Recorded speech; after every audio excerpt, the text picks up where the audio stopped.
I honestly think Treyarch have been screwed over, and this isn't the first time. Out of any other developer, Sledgehammer, Infinity Ward, it's happened to Treyarch the most, and it's been going on for a long time now. They've been shafted by Activision ever since 2018 Black Ops 4, which is sad because for me, and I know a lot of people, considered Treyarch to be the creme de la creme of COD developers. They were the best. They released some of the most iconic Call of Duty games. But when I think of the current iteration of Treyarch, I don't believe that anymore, and it's not their fault. I mean, some of it is. For example, I personally don't think Treyarch have made a good COD campaign since Black Ops 2. Cold Wars was pretty good, to be honest, but World at Wars was amazing, so was Black Ops 1's. Black Ops 2 was a great follow-up, but then the Black Ops 3 campaign was absolutely trash. There is no excuse you can make for them on that. The writer of that campaign, Jason Lundell, literally came out, I think it was a few months ago now, and told us he wrote Black Ops 3's campaign, but it ended up getting scrapped for one reason or another. If I'm not misremembering, he either said Activision didn't think it was good enough, or he didn't. Either way, they didn't write a good story for BO3's campaign, and so it was scrapped, ended up rewriting it in a very short amount of time, and that was the product we ended up getting, a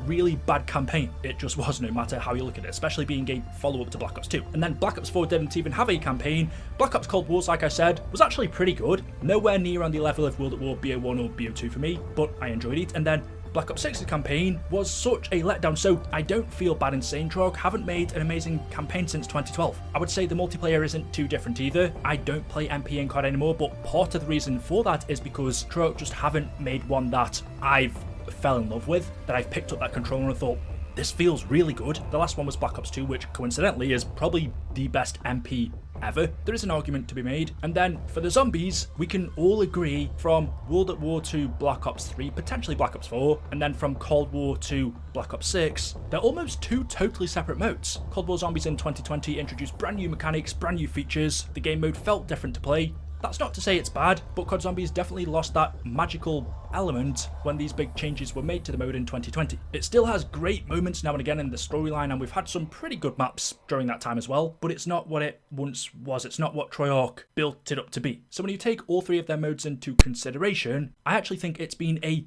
really long time, maybe even longer than Infinity Ward, and well, I don't think Sledgehammer ever has, since they've made a top tier Call of Duty game, since they've made an amazing COD, one that is timeless and people will go back to play. I really thought that would change with Black Ops 6, considering they had a 4-year development time, but it didn't. This is probably one of the most disappointing ever. And well, the reason I wanted to make this video and the reason I've titled it how I have is because, as I said at the beginning, it's not entirely Treyarch's fault, because if you look at the situation with Black Ops 7 now, we've never seen anything like this. This is the first time in COD history where a developer is releasing 2 games in a row, one after the other. There's no gap. The shortest gap we've ever had, I think, was between Black Ops 4 and Cold War. BO4 came out in 2018, Modern Warfare in 2019, and then Black Ops Cold War in 2020. So there was at least a 1-year gap between those games, but between BO6 and 7, we're getting 2 Treyarch games in a row, and I'm just not sure how this is going to work. Surely Activision are doing Treyarch dirty here. Now, the trailer actually looks pretty good, not that that tells us anything at all, as we've learned by now, but someone over on Twitter called Reality UK wondered if Treyarch had spent more time developing Black Ops 7 than they had Black Ops 6.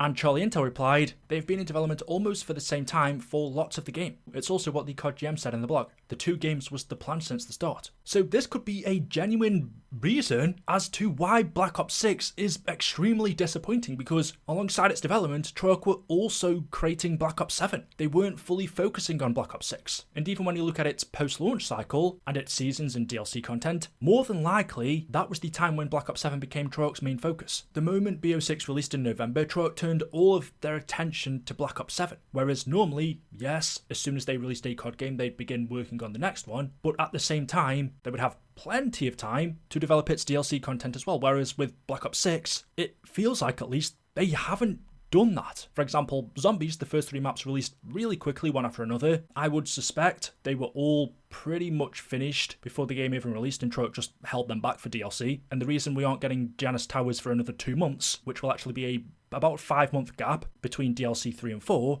is because that map wasn't created during BO6's development, and Treyarch are having to make it alongside them finishing off BO7. And of course, none of that's their fault. They've totally been done in by Activision. They're having 2 games released one after another, BO6 in 2024 and then having to release BO7 in 2025. I can imagine what they're going through. I can imagine they're thinking, well, hang on, we need to focus everything on Black Ops 7 because it's coming out very soon. We need to get it done, but we also need to release more content for Black Ops 6's DLC. So not only is BO6 suffering, but I would guess Black Ops 7 is going to suffer from this as well. Okay, it may have had 4 or 5 years development time by the time it comes out, if they were making it alongside BO6, but neither games have had their full focus, and it's Treyarch that take the flak for this. It's their name on the game, it's their reputation that is not being ruined, it has been ruined ever since, you could genuinely say, 2012. Black Ops 3 had very mixed reviews, so did BO4. I think Cold War was better, but with the release of Vanguard Zombies, which wasn't their game, but that was their mode, it was their name on that product. It was the same with Modern Warfare 3 Zombies, and now with Black Ops 6 being their game. I mean, you just look at the reviews for this over on Steam, the most recent reviews are mostly negative. There are 12,000 which are mixed. That's not good. And the Google reviews are even worse, having 2 stars out of 5. Okay, it's Call of Duty. The community tends to hate on COD whenever releases, but I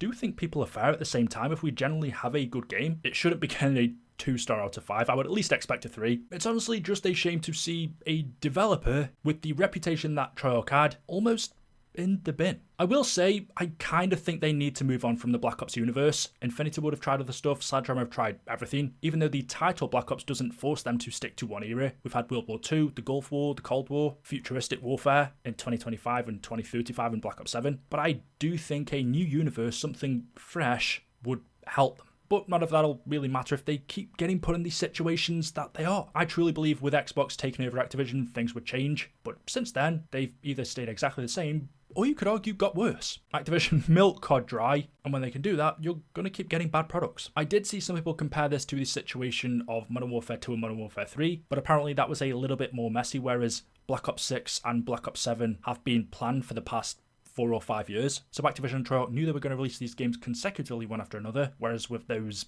they didn't until later on, so it was more rushed. That could give you a bit of hope that it may not be as bad as you think. Luke, we all get hyped up for the next Call of Duty game. I'm excited to see it. I am excited to get a futuristic game again. I think we've had the modern era and the past for a bit too long now where it's got stale, so having a near futuristic game might be a good change, but will it be enough? I do find it funny, and I don't know if there's anything to this that they haven't showed off or spoken about the new movement system yet, because the Black Ops 7 trailer has done extremely well. You look at it, it came out 8 days ago from recording this video. It's got 39 million views, which is the exact same as the Black Ops 2 reveal trailer, which came out 13 years ago, one of the most popular CODs ever. And, well, you compare that to the Black Ops 6 reveal trailer, that has half the views the BO7 one does, just 19 million, and that came out a year ago.